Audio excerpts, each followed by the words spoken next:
नमस्कार मेरे प्यारे विद्यार्थियों, मेरे प्यारे छात्रों। हमारा जो आज का जो नया चैप्टर स्टार्ट होने वाला है परसेंटेज। मैं आपका नरेंद्र सारस्वत हेडवे क्लासेज के यूट्यूब चैनल पर आप सभी का हार्दिक स्वागत करता हूं। तो हमारा फर्स्ट चैप्टर जो आज हम स्टार्ट करने वाले हैं वो है हमारा परसेंटेज। सीधे टॉपिक पर आते हैं हम। तो हमारे परसेंटेज की बात करने जा रहा हूँ। परसेंटेज हमारा चैप्टर है, उसके बारे में हम लोग चर्चा करेंगे। तो हम लोग इंग्लिश को पढ़ते हैं। पहले पर का मतलब होता है प्रत्येक, है ना। पर सेंट बना है सेंचुरी से, मतलब शतक से। ये शतक की बात हो गई भाई, ये सेंचुरी से बना है। पर मतलब प्रत्येक। पर का मतलब क्या हो चुका है, बोलो हिंदी में क्या बोलेंगे। प्रत्येक। सेंट बना है 100, तो इसका मतलब सेंचुरी 100 पर। तो जो गणना होती है परसेंटेज का मतलब यही होता है प्रत्येक 100 पर। ये है इसकी गणना। इसकी जो गणना होती है परसेंटेज में, जो गणना होती है वो प्रत्येक 100 पर होती है। और अब अगर मैं हम बात कर रहे हैं, अब हम बात करने जा रहे हैं इसका जो प्रयोग किया जाता है वो हमेशा यूज जो होता है, प्रयोग जो होता है वो सिर्फ तुलना करने के लिए इसका यूज होता है। तुलना करने के लिए हम लोग इसका प्रयोग करते हैं। तो बात समझ में आ गई सभी को। तो तुलना करने के लिए हम लोग इस चीज़ का तो प्रयोग करते हैं। किसका? परसेंटेज का। और कैलकुलेशन जो होती है वो हमेशा किस पर होती है? 100 पर होती है। प्रत्येक 100 पर इसकी कैलकुलेशन होती है। तो ये कहलाता है हमारा परसेंटेज। अब बात करते हैं ये हमारे कंपटीशन के अंदर किस किस चैप्टर में आता है। तो मेरे हिसाब से सभी कंपटीशन, कहने का मतलब कोई सा भी ऐसा चैप्टर नहीं बचता है जिसके अंदर परसेंटेज ना आता हो। तो परसेंटेज तो एक ऐसा चैप्टर है जो हर एक कंपटीशन के अंदर आपसे पूछे जाते हैं इससे रिलेटेड क्वेश्चन। चाहे वो ज्योमेट्री क्यों ना हो, उसमें भी आपको परसेंटेज आता है। ज्योमेट्री आता है, मेंसुरेशन आता है। हर एक टॉपिक के अंदर परसेंटेज के क्वेश्चन आते हैं। तो डीआई के अंदर भी परसेंटेज के क्वेश्चन बनते हैं। तो कहने का मतलब सबसे इम्पोर्टेंट जो चैप्टर है वो हमारा परसेंटेज ही है। आप लोग सारे समझ गए होंगे, ये परसेंटेज सबसे इम्पोर्टेंट है। तो ये चैप्टर आता है SSC, bank, railway, CDS, CAT examination सब में आता है। तो काफ़ी इंपॉर्टेंट चैप्टर है, इसके बारे में आज हम चर्चा करने जा रहे हैं। चलिए स्टार्ट करते हैं इस चैप्टर के बारे में। तो जैसे कि किसी भी नंबर को परसेंटेज में कन्वर्ट करना है, जैसे मैंने लिखा 2, इसको परसेंटेज में कन्वर्ट करेंगे तो हम कहेंगे 2 जो है 100 में से कितना है। तो इसका मतलब आएगा 200%। ये आंसर हो गया इसका। भाई किसी भी नंबर की आप लोग अगर परसेंटेज निकालना है तो 100 से गुणा कर देंगे। जैसे मैंने बताओ कि भाई 2/5, अब बताओ इसकी परसेंटेज वैल्यू, तो इसको फिर 100 से गुणा कर दो। तो 100 से गुणा करोगे तो आपको हो गए 40%। आ रहा है? परसेंटेज का साइन होता है ये जो मैं बना रहा हूँ भाई, एक ऐसे स्लैश ऊपर ये दो डॉट डॉट डॉट बनाना, ये इसका साइन हो गया, चिन्ह हो गया, जिसको हिंदी में बोलते हैं, ये इसका चिन्ह है। आगे सभी को समझ में? तो मैंने परसेंटेज जो बताया है, परसेंटेज वो होता है जो प्रत्येक सेल 100 पर कैलकुलेट होता है। और अगर अपन बात करें कि भाई इसकी यूज किसको होता है, किस लिए होता है, कंपैरिजन करने के लिए, तुलना करने के लिए इसका यूज किया जाता है। मैंने जैसे लिखा 1/2, इसको परसेंटेज में कन्वर्ट करो तो सर इसको 100 से गुणा कर देंगे, आंसर आ जाएगा 50%। कोई भी आपको नंबर निकालना हो उसका, अगर हमें परसेंटेज निकालनी, कोई भी नंबर उठाओ, कोई भी जो आपकी इच्छा हो कि मुझे बताओ कि जैसे मैंने 3/4 लिखा, इसकी परसेंटेज बताओ, तो गुणा मैं 100 से कर दूंगा तो परसेंटेज निकल के आएगा इसका 75%। तो हम लोग ये जान गए हैं किसी भी फ्रैक्शन को, ये फ्रैक्शन हो गया 2/1 है, तो 2 को मैं गुणा करता हूँ 100 से, तो 200% हो गया हमारे पास। कोई भी नंबर ले लो, जैसे मैंने नंबर लिखा, आपके सामने इच्छा होगी कि भाई 4 का बताओ परसेंटेज, तो 100 से गुणा कर दूंगा, दैट इज इक्वल टू 400%। ही हमारा आंसर। तो कोई भी जो नंबर आता है उसकी अगर मेरे को परसेंटेज निकालनी है तो करना कुछ नहीं है, सिर्फ और सिर्फ 100 से मल्टीप्लाई कर देंगे। तो ये तो थी बात दोस्तों, ये तो था पॉइंट हमारा परसेंटेज का। अब अगर मैं बात करने जा रहा हूं आप लोगों के सामने कि आपके पास कोई ये था फ्रैक्शन, अगर कोई परसेंटेज दे दे उसको फ्रैक्शन में कन्वर्ट करना हो, कोई भी परसेंटेज जिसे फ्रैक्शन में कन्वर्ट करना हो, तो उसे 100 से मल्टीप्लाई करते हैं, सॉरी 100 से भाग दे देते हैं हम लोग। किस तरीके से, मैं आपको अभी समझा देता हूँ क्या है बात, किस तरीके से, क्या बात मैं तुम्हें समझाने जा रहा हूँ वो देखेंगे आप सभी विद्यार्थी। क्या बात मैं समझाने जा रहा हूँ, मैं ये बात आपको समझाने जा रहा हूँ कि कोई भी नंबर आप लोग लेते हो, जैसे नंबर उठाया मैंने यहाँ पर, परसेंटेज उठाया मैंने जैसे 200%, मैंने लिखा 200% की फ्रैक्शन बताओ क्या होगी, तो इसमें 100 का भाग लग जाएगा 200 में। 200 में जैसे ही 100 का भाग लगेगा that is equal to answer आएगा 2। तो 200% की फ्रैक्शन होती है 2। मैंने कहा कि बताइए 14 सही 2/7%, 14 सही 2/7% की परसेंटेज वैल्यू बताओ क्या आएगी। 14 सही 2/7 की परसेंटेज वैल्यू देखो, 14 सत्ते 98 और 2 100/7, और जब 100/7 में 100/7 में 100 का भाग दूंगा, 100 का भाग लगेगा तो 100 से 100 कैंसिल, इसका मतलब आएगा 1/7। ये हो गई इसकी फ्रैक्शन, भिन्न हो गई। तो कोई भी परसेंटेज आता है भिन्न में कन्वर्ट करना है तो 100 का भाग लग जाएगा। और कोई भी फ्रैक्शन आता है उसे उसे उसे परसेंटेज में कन्वर्ट करना है तो 100 से गुना हो जाएगा। जैसे मैंने आपके सामने लिखा, सर बताओ 3/4% की फ्रैक्शन क्या होगी। अब 3/4% की फ्रैक्शन निकालनी है तो 3/4 को 100 से डिवाइड करोगे तो 3/400, यही इसकी परसेंटेज वैल्यू हो जाएगी, ये हमारा आंसर, फ्रैक्शन वैल्यू हो जाएगी, ये हमारा आंसर। तो आई होप आपको यहाँ तक सभी को ये पॉइंट क्लियर हो गया होगा। अब मैं आपको कुछ बताने जा रहा हूँ कि कुछ परसेंटेज ऐसे होते हैं जो आपको याद ही रखने पड़ेंगे, ध्यान में रखने पड़ेंगे। कोई भी पर फ्रैक्शन और परसेंटेज आपको पूछा जा सकता है क्वेश्चन के अंदर, तो कोई भी परसेंटेज आपको याद जो रखने हैं, कोई भी फ्रैक्शन जो आपको याद रखना है, वो आपके पास नेक्स्ट आपको अब नजर आएंगे। देखो आपकी स्क्रीन पर दिखाई दे रहा होगा जो मैंने आपके सामने लिखा हुआ है। मैंने आपके सामने ये बताया हुआ है, सभी देख रहे होंगे जो मैं पॉइंट्स बता रहा हूँ। मैं ये कह रहा हूँ कि जो ये 1 होता है, देखो 1 जो है ये कितना परसेंट है, ये 100% होता है। स्क्रीनशॉट ले सकते हो, या फिर मेरे प्यारे दोस्तों इसको आप लोग अपनी कॉपी में नोट डाउन कर सकते हो। ये याद कैसे होगा, इसकी बार बार आपको प्रैक्टिस करनी पड़ेगी, रेगुलरली प्रैक्टिस करनी पड़ेगी, रेगुलरली इनसे रिलेटेड क्वेश्चन लगाने होते हैं, रेगुलरली आपको अप्लाई करना होता है। अप्लाई करने से चीज़ें जल्दी से याद हो जाती है। मैंने कहा 1/2 तो आप कहोगे 50% होता है सर, ये 50% हो जाता है। मैंने कहा 1/3 कितना होता है, तो आपका आंसर होगा 33, 1/3 होता है। 1/4 तो आपका आंसर होगा 25%, 1/5 कितना होता है, तो आपका आंसर होगा 20%। ये कैसे आ रहा है, ये फ्रैक्शन है, इधर से अगर हम इसमें जाने हैं तो सबको 100 से गुणा कर रहा हूं मैं, 100 से गुणा होता जा रहा है और ये आता जा रहा है। मैं एक बार फिर रिपीट करता हूँ। एक कितना परसेंट होता है, तो आपको 100%, 100% होता है। 1/2 कितना होता है, 50%, 50% होता है। 1/3, 1/3 कितना होता है, 33 से 1/3। 1/4 25% होता है। 1/5 20% होता है। अब बात करते हैं 1/6 की, तो 1/6 दोस्तों होता है 16 से ही 2/3। दोबारा रिपीट करेंगे सभी के सभी, 1/6 कितना होता है, 16 से ही 2/3। 1/7 कितना होता है, तो ये होता है 14 से ही 2/7, 14 and 2/7। मेरे साथ जहां भी बैठे हुए हैं इसको देख रहे होंगे आप लोग, तो लिखते रहें और साथ में पढ़ते रहें। 1/7 14 से ही 2/7, 1/8 12 से ही 1/2 12.5% होता है। 1/9 11 से ही 1/9% होता है। 1/10 10% होता है। तो आपको ये पॉइंट समझ में भली भांति से आ गए होंगे। 1/11 सभी बताएंगे कितना होता है, तो आपका आंसर होगा 9 से ही 1/11, ये 1/11 होता है। ऐसे ही 1/12 8 से ही 1/3, 1/13 7 से ही 9/13, 1/14 7 से ही 1/7, 1/15 6 से ही 2/3 और 1/16 6 से ही 1/4। ये आपको आने चाहिए जो आपके सामने लिखे हैं। अब जैसे मैंने लिखा, आपके सामने लिख रहा हूँ कि बताइए 1/5 कितना परसेंट होता है, तो ये तो आपको याद हो गया कि सर ये 20% होता है। ये 20% होता है, आपने अभी भी बताया और वो लिखा हुआ है, ये रहा 1/5 20% होता है और ये मैंने यहाँ लिख दिया, ठीक है ना। अब मैंने पूछा कि भाई बताओ, इसके अंदर मैंने आप लोगों से ये पॉइंट पूछा कि बताओ 2/5 कितना होता है, 2/5। तो मैंने किया कुछ नहीं है, इस 1/5 को 2 से गुना कर दिया है तो 40%, ये हमारा आंसर आ जाएगा। तो कहने का मतलब ये है कि आप इस तरीके से भी परसेंटेज निकाल सकते हो। जैसे अगर मुझे 1/5 पता है तो मैंने पूछा कि बताओ 3/5 कितना होता है, तो आपका आंसर हो जाएगा 60% होता है। कैसे आ रहा है, कैसे आ रहा है ये 3/5 60 कैसे आए, जब हमें पता है 1/5 20 होता है, तो मैं 3 गुना कर रहा हूँ इसको, इस टर्म को लेफ्ट हैंड साइड को 3 गुना कर रहा हूँ, तो राइट हैंड साइड ऑटोमेटिक 3 गुना हो जाएगी, मतलब 60%। चलो अब 4 गुना करते हैं, 4/5 कितना होता है, तो आप कहोगे सर 4/5 जो होता है वो 80% 80% हो जाता है। ये कुछ परसेंटेज है जो तुमको अच्छे से आने चाहिए, जो आपके सामने लिखे हैं।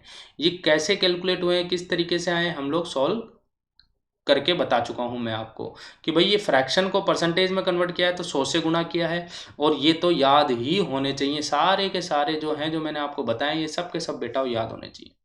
क्लियर हुआ सभी को।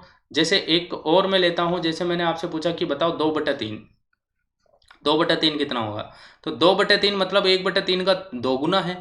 1/3 कहाँ है, ये रहा 1/3 कितना होता है, 33 से ही 1/3। जैसे इसको 2 से गुना करूंगा तो आएगा 66 से ही 2/3%, ये हमारा आंसर। तो इस तरीके से आप लोग सबको 2 गुना 3 गुना 4 गुना कर सकते हैं, जो मैंने आपके सामने लिखा है। तो आप लोग इस बात को ध्यान में रखना, जो भी आपके सामने लिखी हुई है बातें ये आपको आनी ही चाहिए। तो आइए हम धीरे धीरे 1 बाय 1 क्वेश्चंस पर चलते हैं। बेसिक से स्टार्ट करा है हमने, बेसिक सा पॉइंट जाना है, बिल्कुल जीरो लेवल से मैंने बातें बताई है आपको। परसेंटेज का मतलब प्रत्येक 100 पर, गणना इसकी जो होती है 100 पर होती है, ठीक है। और मैंने बताया इसका प्रयोग जो किया जाता है, यूज जो किया जाता है, तुलना करने के लिए किया जाता है, जैसे मार्कशीट वगैरह इसका बेहतरीन एग्जांपल है, मार्कशीट में भी इसका हम लोग यूज करते हैं। फिर मैंने आपको समझाया है कि भाई परसेंटेज फ्रैक्शन को, भिन्न को परसेंटेज में कन्वर्ट करना है तो 100 से गुना, ठीक है ना, जैसे कि एग्जाम्पल। और अगर कोई परसेंटेज आ जाए उसे भिन्न में बदलना है तो 100 का भाग लग जाएगा। ये बातें आपको समझाई है मैंने, इस पॉइंट को ध्यान में रखना। और फिर इसके बाद मैंने आपको कुछ फ्रैक्शंस बताए, इन फ्रैक्शंस को आप लोग ध्यान में रखोगे। ठीक है, तो आइए हम लोग 1 बाय 1 स्टार्टिंग से छोटे छोटे से क्वेश्चन डिस्कस करते हुए चलते हैं, और फिर हम लोग परसेंटेज के अच्छे क्वेश्चन भी ट्राई करेंगे।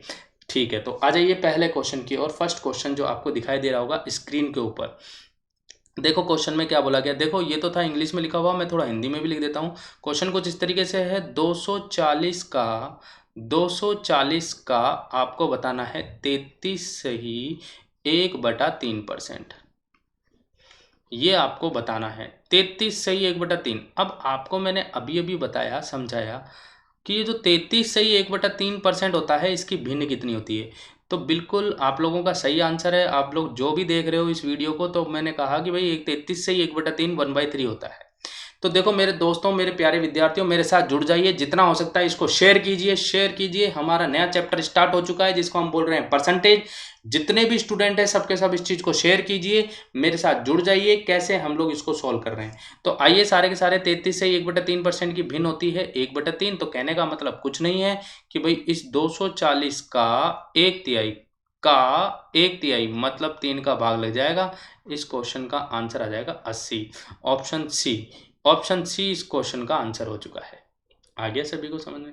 बिल्कुल बेसिक सी पॉइंट लिया है, बेसिक सी कहानी ली है, बेसिक से हमारे समझ में आ जाए। ऐसे जैसे मैंने एक और ले लिया आपके सामने, कोई भी आपके सामने क्वेश्चन बना सकते हैं। जैसे मैंने लिखा यहाँ 210 का मैंने लिखा एक क्वेश्चन आपके सामने, बेसिक सा क्वेश्चन कि 14 सही 2/7% बताओ। अब जो 210 का 14 सही 2/7 मतलब आप इसको 7 का भाग दोगे, 1/7 ही तो होती है भाई। आपको अभी अभी पिछली क्लास में, पिछले पॉइंट में बताया था मैंने आपको कि ये जो 14 सही 2/7 होता क्या है, ये परसेंटेज जो है 14 सही 2/7 इसकी फ्रैक्शन होती है 1/7। तो मैं इसमें 7 का भाग लिख दूंगा, लगा दूंगा, आंसर आ जाएगा 30। तो मैं आपको यही समझाना चाह रहा था कि आपके पास जो भी फ्रैक्शन, जो परसेंटेज मैंने बताया है वो आपको आना चाहिए। नेक्स्ट आ जाइए अगले क्वेश्चन की ओर।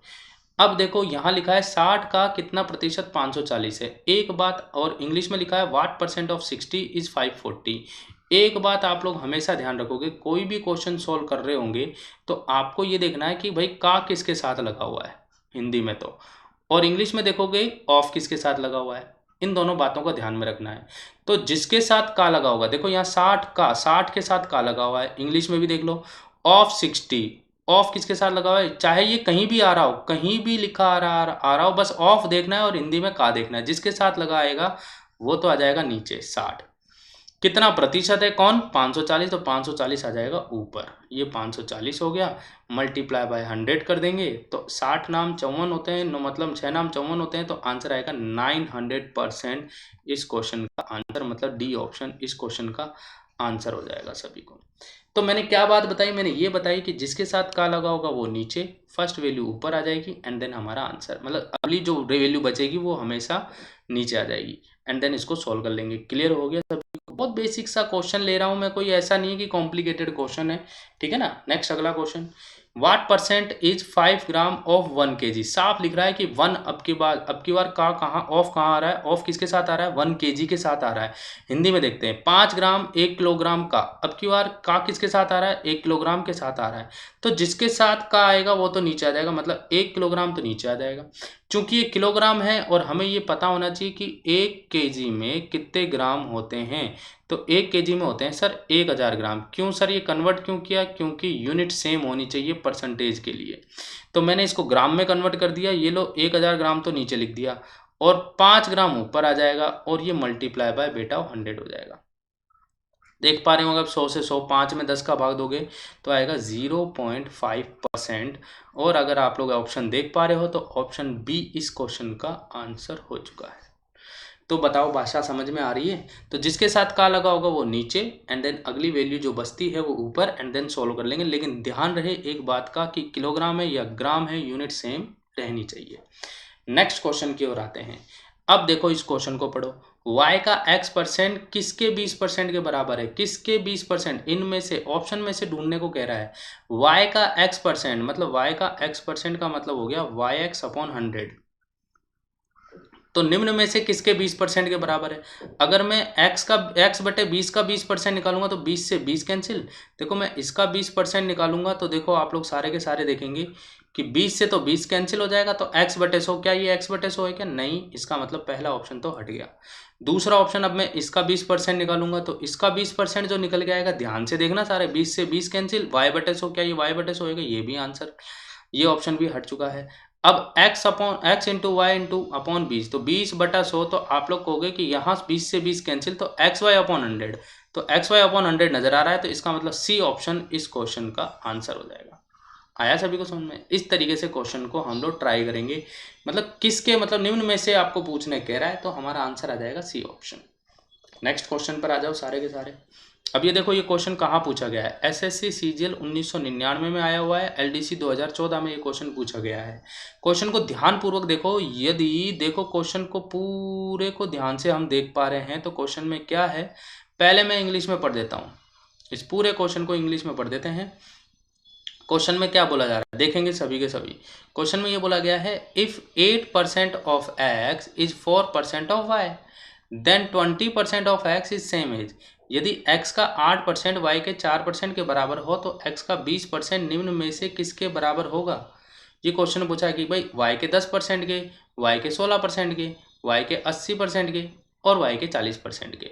तो पहले तो तुम्हें ये बात क्लियर हो जानी चाहिए इस क्वेश्चन के अंदर कि भाई x का 8%, x का 8%, x का 8% मतलब 8/100 बराबर है y के 4% के, तो y का 4% ये हमने निकाल लिया। देखो सोल्व कर पा रहे हो, 100 से 100 कैंसिल, ये 8 नीचे y नीचे, तो x और y का जो रेशियो आएगा वो आएगा आपके पास 1/2। मतलब x की अगर 100 रुपये कमा रहा है तो y जो कमा रहा है वो 200 रुपये कमा रहा है। तो हम लोग इस तरीके से अनुपात बोल सकते हैं, x की यूनिट 100 तो y की यूनिट 200। तो x का 20%, तुम बताओ 100 का 20% कितना होता है? 100 का 20% सभी बताएंगे, 100 का 20% कितना होता है? तो 100 का 20% सर 20 होता है। तो किस में आएगा? तो 200 का अगर हम बात करें, 200 का 10% 20 होता है, 200 का 16% 32 होता है, 200 का 80% अगर हम निकालें 160 होता है, और 40% निकालें तो 80 होता है। ठीक है ना? तो अपने पास BC निकालना है, तो सीधा सीधा दिखाई दे रहा है ए ऑप्शन कि भाई 200 का 10% ही 20 आएगा। तो देखो इसका 10% जो है, 200 का जो 10% है वो ही 20 आ रहा है, जो 100 का, जो कि 100 का 20% है तो 20 आ रहा है। इसका मतलब 200 का 10% मतलब y का 10% के बराबर। ऑप्शन ए इस सवाल का आंसर था, कुछ भी नहीं, बस क्वेश्चन की भाषा को समझना था। नेक्स्ट आ जाओ सारे अगले क्वेश्चन पे। अब इस क्वेश्चन को देखेंगे, बिल्कुल बेसिक सा क्वेश्चन है। क्वेश्चन में क्या बोला गया है कि भाई, इसको हिंदी में भी लिख देता हूँ, हिंदी में कुछ इस तरीके से है, पूरा ध्यान से देखेंगे। 80 का जो 40% है उसमें जब भाग देंगे 64% का, तो वो किसके बराबर आएगा? तो ऐसे क्वेश्चन को जब हम सोल्व करते हैं तो बेटा यहाँ रूल लगता है बोर्ड मास का। बोर्ड मास ये आपको आना चाहिए, बोर्ड मास, बोर्ड मास आपको पता होना चाहिए। बोर्ड मास क्या होता है? पहले ब्रैकेट, फिर ऑफ, फिर डिवीजन, फिर मल्टीप्लिकेशन, फिर एडिशन एंड सब्ट्रैक्शन। तो देखो ऑफ पहले आता है डिवीजन से, तो पहले तो का सोल्व होगा, भाई हिंदी में का बोलते हैं और इंग्लिश में ऑफ बोलते हैं, तो पहले तो ये सोल्व होगा। तो 80 का 40% जो है, ये लो 80 का 40% ये निकल के आएगा, परसेंट है, ये लो चिन्ह लगा दिया, में भाग लग रहा है 64% का। अब देखो परसेंट का तो काम ही खत्म हो गया, साइन से साइन कैंसिल, ये ऊपर 80 गुना 40 बटे 64। तो अपने पास जो वैल्यू आ रही है निकल कर, ध्यानपूर्वक देखेंगे तो जो वैल्यू आ रही है वो ये आ रही है, मैं पूरा लिख देता हूँ, 80 गुना 40 बटा 64। कहने का मतलब है इसमें भाग जो लगेगा, आप लोग देख पा रहे होंगे सारे के सारे, 8 का भाग यहाँ 5 बार जा रहा है, 8 का भाग यहाँ 8 बार जा रहा है, 8 का भाग फिर यहाँ 10 बार जा रहा है। आंसर आएगा इसका 50। आंसर 50 कौन सा ऑप्शन है? D option answer, D option इस क्वेश्चन का आंसर हो चुका है दोस्तों। मतलब कुछ नहीं करना था, क्वेश्चन की भाषा समझनी थी, लैंग्वेज समझनी थी, तो आंसर आ जाएगा इसका 50। क्लियर हुआ सभी को? समझ में आया जो हम पॉइंट डिस्कस कर रहे हैं? हम जो पॉइंट डिस्कस कर रहे हैं वो आप लोगों को क्लियर तो हो रहा है ना? वेरी गुड, बहुत बढ़िया, बहुत ही शानदार। अगले क्वेश्चन पर आते हैं। अब इस क्वेश्चन को देखेंगे, क्वेश्चन में क्या बोला जा रहा है, किस तरीके से लैंग्वेज में बोला जा रहा है, उसको हम लोग चर्चा करेंगे। वो देखो क्वेश्चन में क्या बोला गया है, if 80% of a number is added to 80 then the result is the number itself, find the number. यदि किसी संख्या के 80% में 80 जोड़ दें तो परिणाम स्वयं संख्या प्राप्त होती है, तो वह संख्या ज्ञात करें। किसी भी नंबर के 80%, तो ऑप्शन है 300, 400, 425, 575। किसी भी संख्या के 80% में अगर 80 जोड़ दें, 80% में 80% को 80 में जोड़ दें, किसी भी संख्या के 80% में 80 को जोड़ दें। अब थोड़ा सा ध्यान देने वाली बात है, पहले मैं पूरा मैथ से समझाता हूँ, फिर शॉर्ट समझना।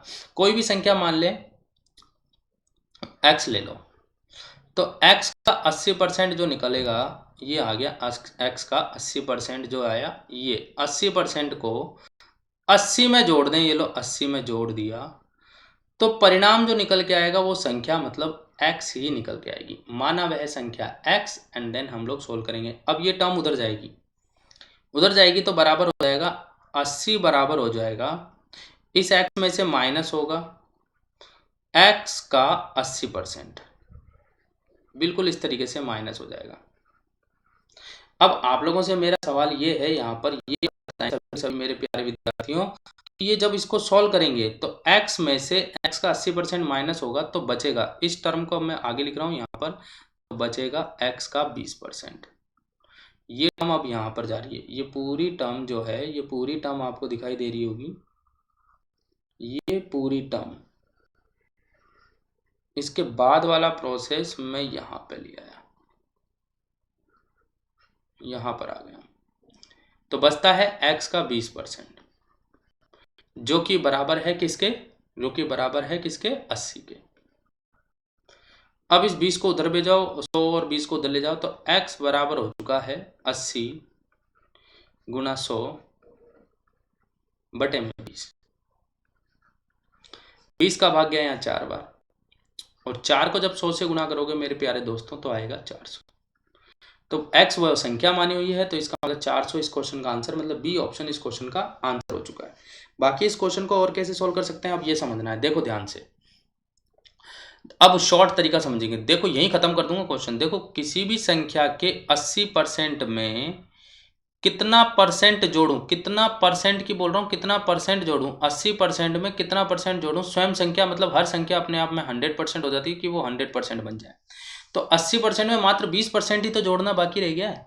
तो देखो 80% तो ऑलरेडी है ही, उसमें 20% और जोड़ दें तो 100% बन जाएगा। कहने का मतलब ये जो 80 है ना, 80 ये 20% की वैल्यू है डायरेक्ट, और क्वेश्चन में कहा है 100 निकालो तो गुणा 100 से कर देंगे, आंसर सीधा 400 आ जाएगा। 20 चौका 80 होते हैं, क्योंकि लास्ट वाली लाइन में डायरेक्ट पहुंच गए, तो 400 इस क्वेश्चन का आंसर, x मानने की हमें जरूरत ही नहीं पड़ी बेटा। आया सभी को समझ में बेहतरीन तरीके से, बस आपको लैंग्वेज समझनी थी, भाषा को समझना था, एंड देन सोल्व करना था। अगले क्वेश्चन की ओर आते हैं। अब देखो इस क्वेश्चन में क्या बोला गया, if the length of rectangular plot is increase by 5% and the breadth is decrease by 10%, how much will its area increase or decrease.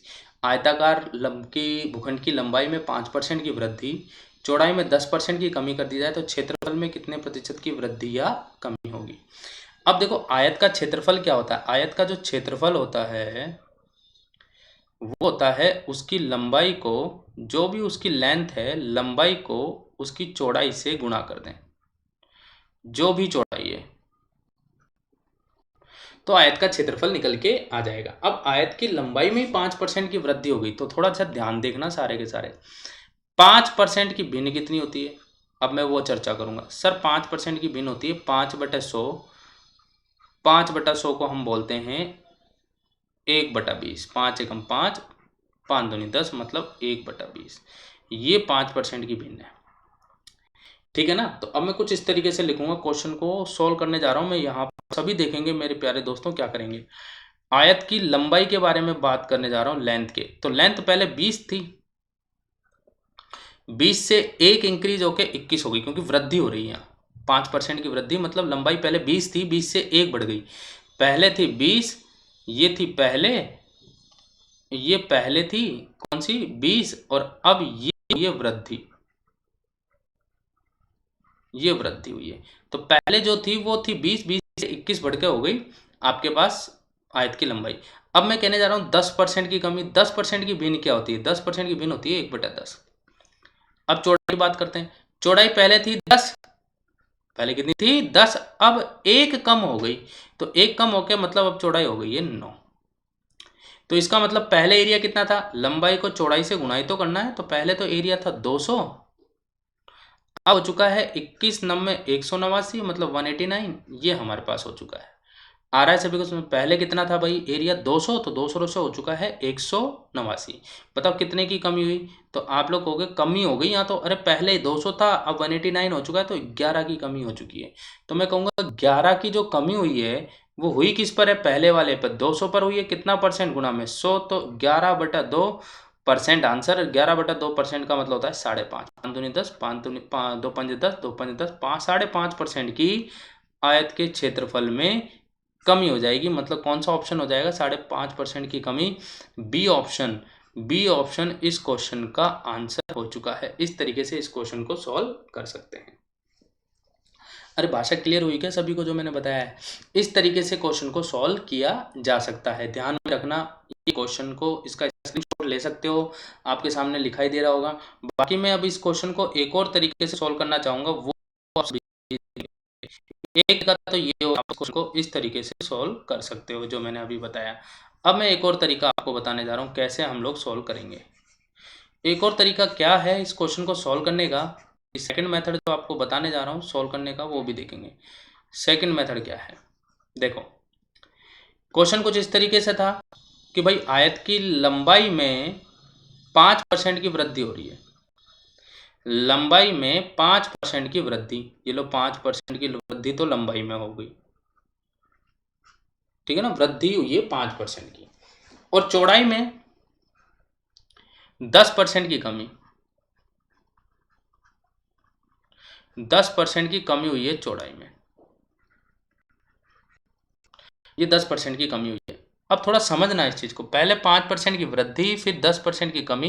तो मैं डायरेक्ट फॉर्मूला बता रहा हूँ, क्षेत्रफल पर क्या प्रभाव पड़ेगा आपको ये कॉन्सेप्ट लगाना है। 5 की वृद्धि 10 की कमी, दोनों को घटा देना है, 5 में से 10 घटा देना है, फिर माइनस में 5 गुणा 10/100। इसका मतलब आंसर अगर आपके पास डेसिम नेगेटिव में आया तो आप कहोगे कमी, और पॉजिटिव में आया तो वृद्धि। तो देखो यहाँ आया -5 और ये हो चुका है -0.5। तो इसको हम बोलेंगे, माइनस का मतलब हो चुका है 5.5, तो 5.5% की कमी। तो आगे से ऐसे क्वेश्चन आए तो हम लोग इस तरीके से भी सॉल्व कर सकते हैं। लेकिन ये तभी अच्छा लगता है ये कॉन्सेप्ट जब हमारे पास क्वेश्चन में जो आपके पास इंटीजर वैल्यू आई गई, तब आप क्वेश्चन को सॉल्व कर सकते हैं। मैं इसको अलग से और लिख देता हूँ, आप लोगों को ये फॉर्मूला लिख लेना है। इसको सक्सेसिव मेथड भी बोलते हैं। आप लोग क्या अप्लाई कर सकते हो इसके अंदर कि आप इस फॉर्मूले के थ्रू इस क्वेश्चन को मैंने सॉल्व किया है। फॉर्मूला क्या है मैं फिर से लिख देता हूँ, अपनी नोटबुक में नोट डाउन जरूर कर लेना, देखेंगे सभी। तो क्या है फॉर्मूला? फॉर्मूला ये है कि जब भी एक बार वृद्धि और एक बार कमी हो रही हो तो दोनों को जोड़ेंगे, लेकिन कमी के लिए माइनस चिन्ह यूज होगा, और फिर दोनों को गुणा करेंगे और 100 का भाग लग जाएगा, यहाँ आ जाएगा प्लस का चिन्ह। तो x + y + xy अपॉन 100, ये हम कॉन्सेप्ट लगा देंगे।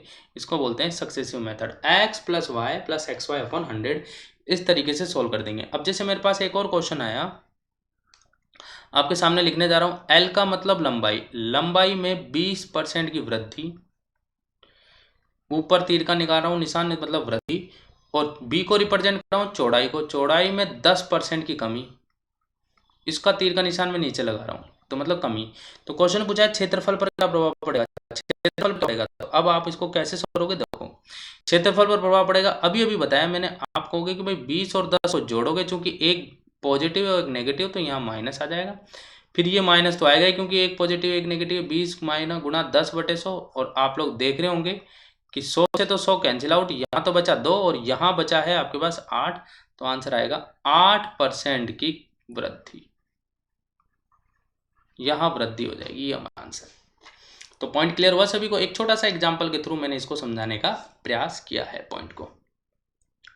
बहुत बढ़िया, आपको यहाँ तक की भाषा क्लियर हो चुकी है, अच्छे से आपको पॉइंट समझ में आ चुका है। अगले क्वेश्चन की ओर चलते हैं, आज का इस क्वेश्चन को भी समझते हैं। क्वेश्चन की पूरी लैंग्वेज को समझने जा रहा हूँ। क्वेश्चन क्या है समझो एक बार। The base of a triangle is increase by 10%. If the area of the triangle remains same, then how much percentage in the height of triangle will be decrease. Question में ऐसे बोला, यदि किसी त्रिभुज की आधार में 10% की वृद्धि कर दी जाए तो उसके क्षेत्रफल में कोई परिवर्तन ना आए तो उसकी चौड़ाई में कितने प्रतिशत की कमी करनी पड़ेगी, ये क्वेश्चन में कहा गया है। तो मतलब चौड़ाई में कमी करनी पड़ेगी। तो देखो क्षेत्रफल सेम रहना चाहिए।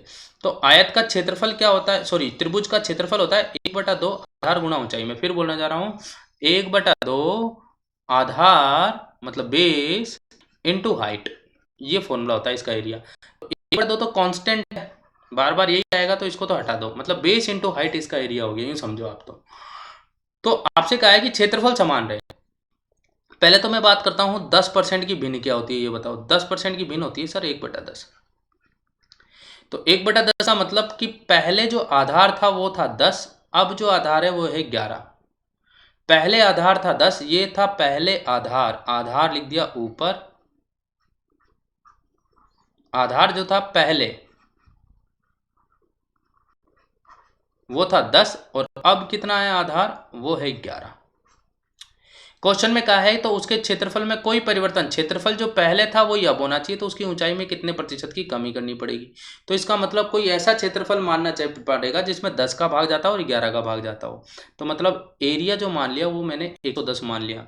तो आपको क्या करनी पड़ेगी, ऊंचाई जो है जिसको हम हाइट बोल रहे हैं, हाइट जो है उसको पहले 11 माननी होगी और अब 10 माननी होगी। देखो पहले इसको गुणा करने पर तो आ रहा था 110, तो क्षेत्रफल था 110 और अब जो आ रहा है गुणाने पर 110, बिल्कुल क्षेत्रफल में कोई भी परिवर्तन नहीं हुआ है। देखो पहले भी 110 था और अब भी 110 है। तो ऊंचाई में क्या प्रभाव पड़ा, ऊंचाई पहले 11 थी, ध्यान देना, ऊंचाई पहले 11 थी, अब हो चुकी है 10। ऊंचाई 11 से 10 हो चुकी, तो ऊंचाई तो कम हो गई ना, ऊंचाई में तो परिवर्तन हो गया ना। कितने का परिवर्तन हुआ है, तो आपको सर 1 का, किस पर, इनिशियल पहले वाले पर, गुणा में 100, आंसर आ जाएगा 9 से ही 1/11%।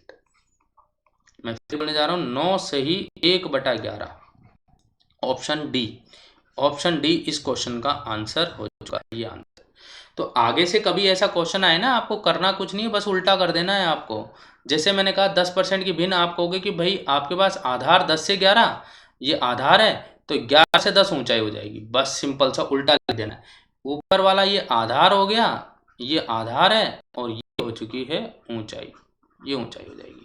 तो 11 से 10, 1 की कमी, 11 पर कितना परसेंट, गुणा में 100, तो आ गई होगी भाषा समझ में 9 से 1/11%, और यही मैं आपको समझाने का प्रयास कर रहा हूं।